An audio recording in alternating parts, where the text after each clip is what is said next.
everyone, welcome to Here We Are, Brattleboro's community talk show. I'm Wendy O'Connell, and our guest today is Brian Cohen. Brian is a printmaker, painter, writer, and educator, an artist in everything he does. He founded Bridge Press, which produces limited edition artist books and etchings. Brian has had over 50 solo shows, been in hundreds of group exhibits from California to China, and his work is in public and private collections worldwide. He taught art and printmaking locally at the Putney School and Marlboro College, and he's here with us today. Hi, Brian. Hey, Wendy. I'm happy to be here. I'm so glad you're here, yes. And Brian has come all the way down from Maine, so thanks for making the trip. We really appreciate it. Yeah. Brian, you were here in Putney you were teaching at Putney School for 20 years? About 35. Oh, no way. Yeah. Oh, incredible. Yeah. You saw a lot of kids during that time. I did. Yeah. And you were Dean of Faculty, is that correct? Yeah. But also head of the art department? For a while. I moved around roles, but teaching was a constant. Was it your first job teaching? It was my first real job. Yeah? I was 26. Oh my gosh. Yeah. And didn't know anything. So I never taught high school. They, by all rights, shouldn't have hired me, but it worked out. Yeah. I loved it. It was a wonderful experience for me, and just great connections. Loved teaching. You did? Yeah. And when you were teaching there, were you teaching the whole gamut of art? Two-dimensional, and I also taught art history, and I taught a science class with a real science teacher, which used drawing as a basis for observing and translating, describing the world, natural world, which was a lot of fun. So you're a city boy. I know you went to Haverford. What city were you raised in? Philadelphia. Oh, you were? Yeah. Yeah. Any big influences growing up? Probably my father. Both my parents were artists. And my father still is 92 years old, and he still works. He is an illustrator, aviation illustration, historical aviation. Oh, interesting. Very interesting, yeah. Yeah. So I grew up around airplanes and history and war. Must have been pretty cool, though. It's very cool. Yeah. He was not like other fathers. Yes. And did he work at home? He did, yeah. He always worked at home. So he had a studio there. Yeah, and I started making things with my hands, just drawing and making models and just building things, making things. And then when I was a teenager, he let me work on some of his illustrations, the backgrounds and parts of them. And he'd go back and fix them up a little bit. But, I think he wanted me to go into that field, but I was drawn to the fine arts. We have a good deal of mutual respect, and I just owe him a great deal. He's been a wonderful, very positive influence on me in many respects. An interesting thing he said recently, he had a brain tumor and at 92 and was willing to undergo surgery and came out of it, but he lost the use of his left arm for a while, which is his dominant hand that he draws with. And he mentioned that a friend was visiting, and she came in and he asked her to sit down and pose for him, and he drew her just to see if he could still do it, and he did. He proved that he still had it, and he said, I need to keep doing that. I need to know that I can. And then he said, you're just like that, aren't you? And it was a moment of recognition. Oh, that's it was a moment of connection and truth. Coming to Putney, Brian, and being a young new teacher, as you said, you were teaching a lot of different things, but printmaking was not something that you had a lot of experience with. I have very little. I learned from books. I learned from my own misteaching. I told kids the wrong things, and hope they didn't blame themselves. But and I started to do it on my own, mostly to learn it, so I would have a little more credibility, and I fell in love with it.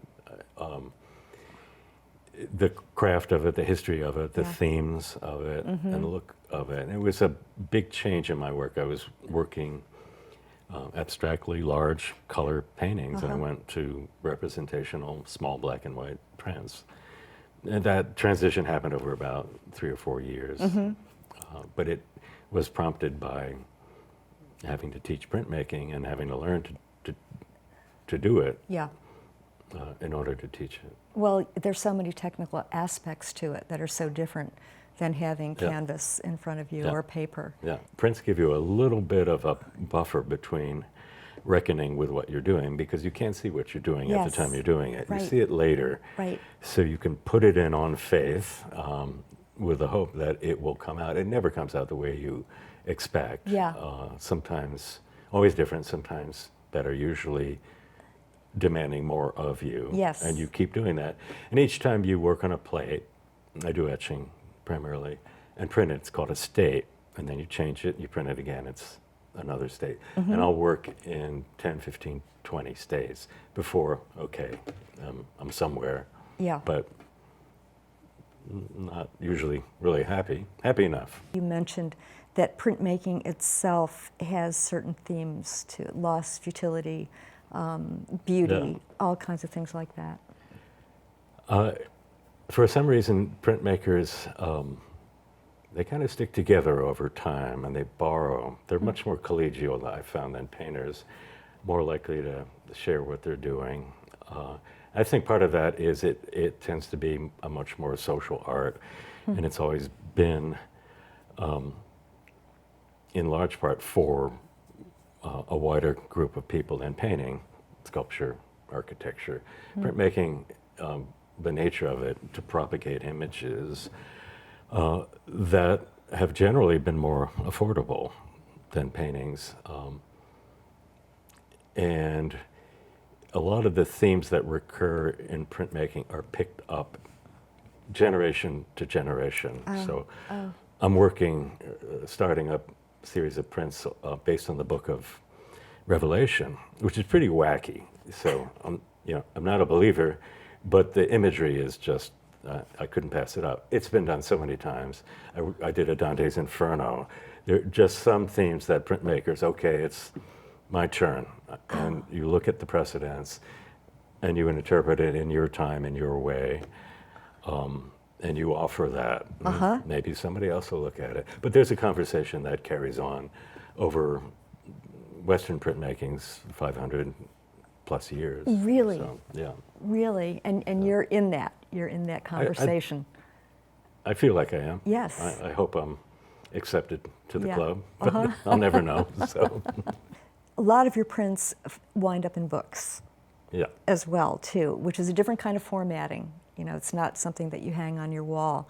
And Right. so Yeah. there's a different way of looking, Exactly, I think. yeah. Yeah, you're holding something with your own hands. And there's no glass, there's no frame, there's no Right, barrier, right. and you're holding it. It's in your hands. You're possessing it, and you're close to it. Yes, So, yeah. And you've done some, I think, extraordinary books in that way. The Bestiary, the ABC book that you did, Yeah. which was so lovely. One of the ones that I was reminded of was Emblems, which just fascinated me. The name alone and the idea of emblems. You weren't saying symbols. You know, there are many things that you could have called it. Could you talk a little bit about that? Sure. I'll often find some precedent for the work, the themes that I take on. In the 16th and 17th century, emblem books were they were kind of spiritual how-to books, and they took as the initial premise, your initial encounter was a single image, very formal. They tend to be highly structured, usually a single image, sometimes a few things that are kind of incongruous, and what are they doing together?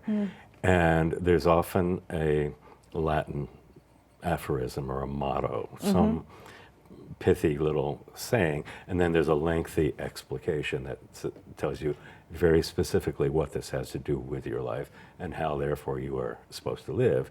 So they're very didactic, moralistic. That part didn't interest me, but the idea of presenting, okay, there's this thing as a contemplative image, what do I feel about it? So these are small, intimate, and made to be looked at for a while. Yeah. And just what are my associations? What connection do I feel to it? Yeah. So they're not deliberately, certainly not telling you how to live, and they're not overtly symbolic, but we carry kind of a cultural encyclopedia of the meaning of various things in our lives. And those references used to be very much more explicit and commonplace, but Yeah. we still have them. Some of the things that you chose were like a candle, a pine cone, a fish, the Yeah. moon, and no explanation, but to behold these things Yeah. was very powerful. I did hold on to the Latin aphorisms, Yeah. so very short statements that the great classical thinkers had said. Yes. So I attach them, and sometimes they're in conflict, or ironic, or humorous. So there's a little bit of a tension going on as you read it. Look at the image and square those two things, but Right. they're not going to sit happily together. I like that discomfort. Yes, and I think that's something also that you carry into printmaking as well, having kind of contrapuntal things Yeah. that evoke something from the viewer. That's the way I felt looking at these. Yes. You, I think, were the creative director of Two Rivers Printmaking up in Artistic White River director, Junction, yeah. artistic director, and then you founded Bridge Press. Yeah, earlier. Oh, Yeah, okay. and it's really a vehicle to publish my own work. I just want to jump in with a distinction. There are, for me, two kinds of books. There are trade books, which are commercially printed in relatively large editions, and usually in some photomechanical process. And they're books of original prints where you're holding the original print. Right. It is not a reproduction. There's no camera and no machine other than an etching press. Yes. And usually in those books, the text is printed letterpress, which is another It's a whole other thing. older manual technique, usually manual, and they're hand-bound. So they're very small editions, and they tend to be on the expensive side. A lot goes into creating them. They're artist books. They're artist books, Yes, yeah. yes. And you came out with one, was it last year, the retrospective? Yeah, that would be a trade book. That's a So trade book. That's in a larger Okay. edition. It was printed, beautifully printed in Spain, and that is a survey of 35 years of my work, mostly prints and some watercolors, some drawings. I don't know if this was your first book that you did illustrations for, but you worked with, as we mentioned before, Yeah. Tom Wessels, Yeah. and Reading the Forested Landscape, which I remember when it came out, it was early 2000s, and it was really a remarkable book. People Yeah. have used it as a handbook, it's an art book, Yeah. it's instructive, and then coming back with the Granite Landscape as well. right. Yeah, Yeah.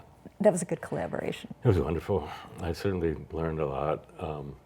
And Tom's brilliant and in many ways visionary and way ahead of his time. He was saying things 25 years ago that are now painfully current, but he really had the foresight to see where things were heading in the natural world.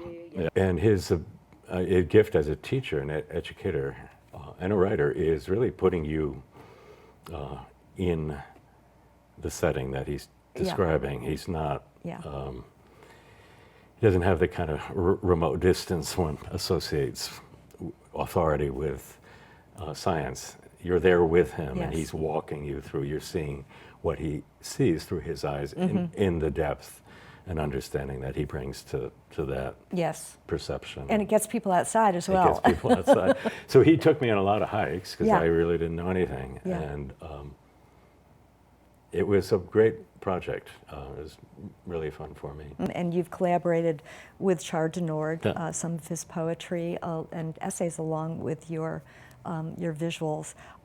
Green Writers Press, Dee Dee Cummings. Their first book, yeah. Yes. Dee Dee, bless her heart, she was a writer's agent for a bit, and Yeah. she loved the Bird book, which I had done originally as an artist book in a limited edition. And she saw the possibility of publishing it as a trade book, and she took it around, and it got a lot of interest and Yeah. no takers, close, with really big presses. And she said, heck with it, I'm going to publish it myself. And it was her first book. Yeah. And that was brave of her. And she's a wonderful designer, and she redesigned it enough to update it, make it more appealing. Yeah. Did you work with Dan Carr as well? Yeah, Dan was absolutely brilliant. We did, I think, 11 or 12 books together. I say this about maybe 3 people in my life that he was a genius, and fortunately recognized by people who knew what he was doing, but an extraordinary artisan, designer, thinker, poet, remarkable. I was lucky to work with him and with Linda Lemke for a number of books. Yes, so yes. our little trio created nice. about a dozen books over 25 or so years. Oh, I didn't know that. Yeah. And that's Dan Carr of Golganuza Press. He left this earth about 20 years ago, I think it is by now. 12, 13, yeah. Yeah. Brian, back in 2020, a lot of us went through a lot of things and a lot of huge changes in our personal lives and the world, et cetera, et cetera. In 2020, you started a very long haul of dealing with your body and an illness that is now 4 years. Yeah. Yeah. Could you talk a little bit about I'm sure. a lot of days. Yeah, I woke up one night in the middle of the night and I was covered with hives, and first thing that I did was Google it, what causes hives, an allergy, and also it can be an emotional reaction. I'd just gotten some bad news, so I assumed it was that. Looked around for Benadryl, couldn't find any, managed to get back to sleep, woke up, went to work, found Benadryl at the Putney General Store, and then that night I became quite ill, and my son had the presence of mind to drive, I was unconscious, to drive me to the hospital. And they assumed it was an allergy, and they treated me, got me back home. The next day, my face swelled up, and I couldn't see.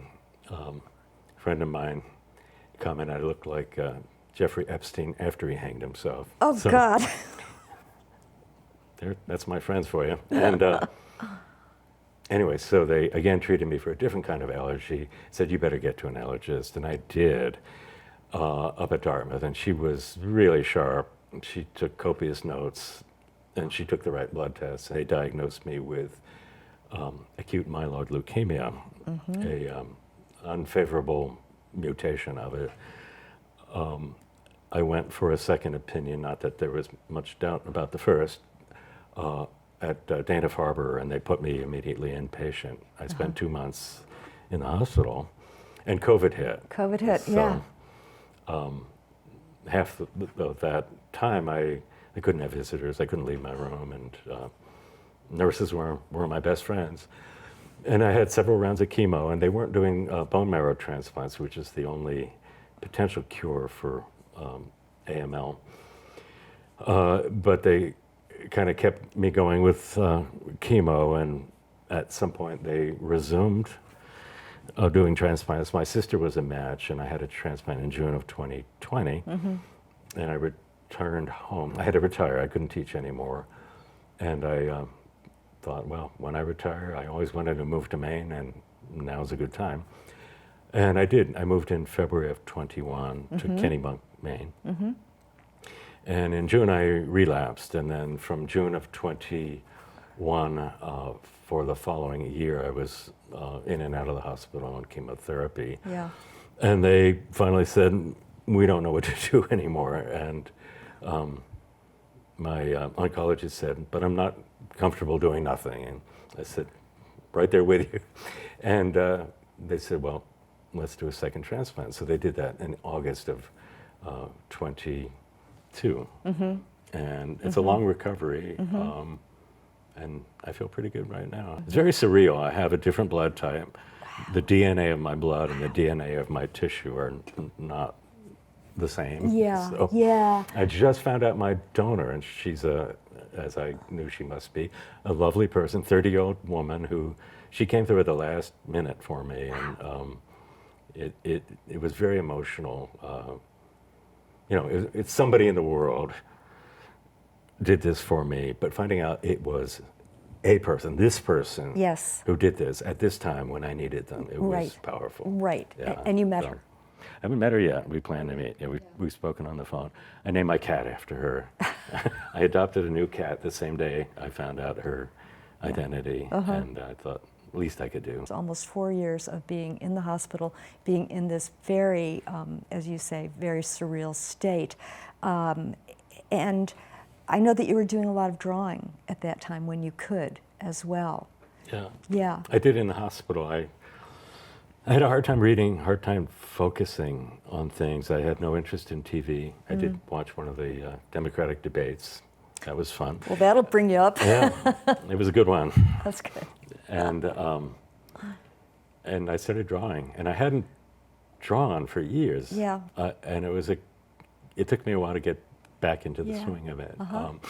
And I drew heads. I just went online and I pulled photographs of paintings by artists I admired, and I did some selfies. I lost my hair, of course. It still hasn't grown back, to get used to how I looked. And so I was just connecting with the human face through artists whom I had loved and was familiar with. Right. That's so powerful. You know, thinking of them, you know, putting their hands to those drawings, and then you again, you know, putting your hands to drawing. And I would just work all day, and it was a great thing. That and listen to music. I did those activities. Hey, by the way, you play the viola, is that correct? Yes. Yeah. And I did. Did you start when you were a kid? I started on violin, played for a few years, was not very good. And then when I was 29, I started taking lessons again with Peggy Spencer. Oh, yeah. And we became very good friends. And I played in a quartet, string quartet with her, which was just the highlight of every week, Friday afternoon. In fact, when I was diagnosed, it was on a Friday, and with the leukemia up at Dartmouth, and it was dragging on the whole process. And it looked like I wouldn't make it for my Friday afternoon quartet rehearsal. And he told me the diagnosis, and I just said, hold that thought, I need to get to my string quartet. And he said, not happening. That was the last time I played. And it was kind of a high point, the few years that we played together as a quartet. Yes. It was a wonderful, enjoyable experience. Yeah, that's so interesting. And your son is a musician. He is. So there's music in your family. Yeah, I played in the Wyndham Orchestra for a number of years, and met my second wife there. And for me, the meaning of music is in community interaction. It's a conversation. Yes. There's really nothing like it.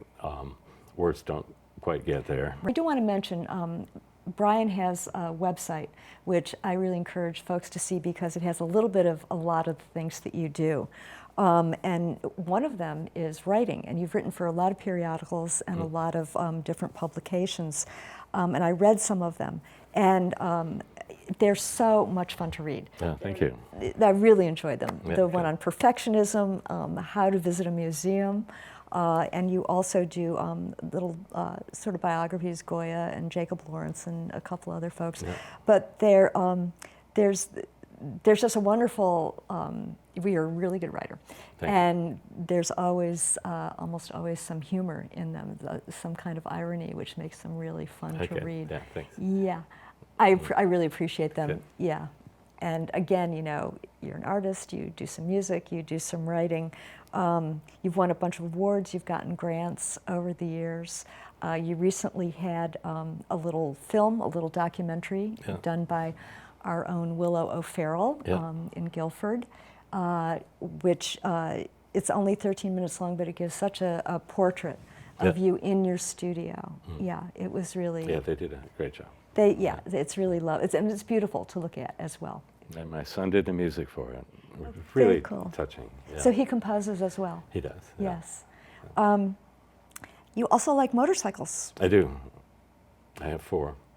You have 4? Yeah. I was under some family pressure to give that up when I was recovering from my first transplant. I'll bet you. And I thought about it for a minute and thought, no. I mostly look at them. I don't ride that much, but they're nice to look at. They're beautiful. Yeah. Yeah. And they're like friends, I would assume, to have them with you. These last 4 years, when things have been so focused, you seem and I'm sure that you've had a gamut of responses, but you seem undaunted. Yeah, well, a life-threatening illness does focus the mind, and I had no expectation at all to be around this long, and Yeah. so I fairly quickly did the necessary reckoning, the apologies, rewriting my will. Wow. Yeah. The late Christopher Hitchens said, mornings with the doctors, afternoons with the lawyers. And I began a process, I'm probably making this sound like more than it was. It occurred naturally of just focusing on the things that mattered most to me Yeah. and getting rid of the things that I didn't care that much about. And I realized how much people mattered to me, and I don't know that I had taken that to heart throughout a good part of my life. But starting with immediate family and relationships Yeah. and friends and former students and people I was meeting, my caregivers, my donor, that rose right up to the top. Yes. And what gave my days meaning and how I spend most of my days is making things, and that's what always had meant the most to me. So those two things rose to the top, and a lot of things that didn't seem to matter I was really fairly easily able to dispense with, and in some cases relieved to be freed of. Yes. So it was kind of a liberating experience. Yeah. Yeah. That might seem funny. It wasn't transformative. I don't think I'm a different person. I just am clearer about what matters. I was thinking the word clarify Yeah. as you were talking. It going through an experience like that clarifies things. Yeah. And I think, many people use the word reckoning, doing a reckoning of your life. But even in that word, like in the East, we don't say "I reckon" that much. But It's a good word, isn't it? It's a good word. It's Yeah. a good word, and Yeah. I've been thinking about that lately. So when you're recalling things, when you're in Yeah. the state that you were in, that was so focused, and life or death, it's like, well, I reckon that was a really great time in my life, or I reckon that person, really meant something to me, or that experience was whatever. Yeah. Things just appear in sharper relief. Yes. Which harkens back to your etching. Yeah, that's definitely an analogy. Yeah. Yes. Yeah. And have you gotten back to etching to? Just recently, for a while, I thought, well, that might have been what made me sick. And there are some chemicals that are involved, mostly in the printing industry, benzene derivatives that Right. Have been traced as a cause of leukemia. I don't think that was it. And my daughter, who's a doctor, she chided me for self-blame. She said, you'll never know. Very unlikely that was it. Right. It's a genetic mutation. It's an anomaly. Yeah. More recently, I set things up again in my garage in Maine so I can etch. I take all the proper precautions. Yeah. But I missed it. And I've been painting in oils the past few years and just not getting the same traction. It doesn't have the same grit. Literally. Literally. And I don't mean to slight painting. It's a exalted art form, but it always felt superficial. You refer to this like you're moving around colored paste. It's basically a liquid, and eventually it sets up and it stays there, and Yeah. there it remains. Etching, you're actually altering a surface. Yes. It's more sculptural. Yes. It's more tactile. For me, it's more visceral. It's more manual. It's more about mark making. Physical. Physical. You're really using your body in printmaking. And the variety of marks you can make aren't just autographic. They're not just handwritten marks. They're marks you can make with the chemicals you use. Yeah. It has its own language, and it's, for me, broader than what I can do deliberately with my hand Yes. alone. Yes. Well, you've got that, and you've also got writing, and you've also got Yeah. music in terms of expression, Yeah. Which is kind of a great trifecta Yeah. to Yeah. have in your Yeah. life. Brian, Wendy. thank you so much. Thank you. Thank you. It was fun. Yeah. Yeah, it was really great to Yeah. talk with you, and there are a million other things that we could talk about, but I really appreciate you coming down and doing It the was show. my pleasure. Yeah. Yeah. Thanks for your great questions and Oh. your great show. Oh, thank you. Yeah. Thanks. Thanks to all of you for joining us today, and again, to get more Brian Cohen in your life, check out his website and take a look at some of the beautiful books that are there and images, and I think you even have cards for sale on that site. Take a look, and I think that you will be really pleased and maybe even a little bit amazed. Thanks again for being with us. We'll be back again next week with someone from the area talking about something completely different. We look forward to that. Thank you.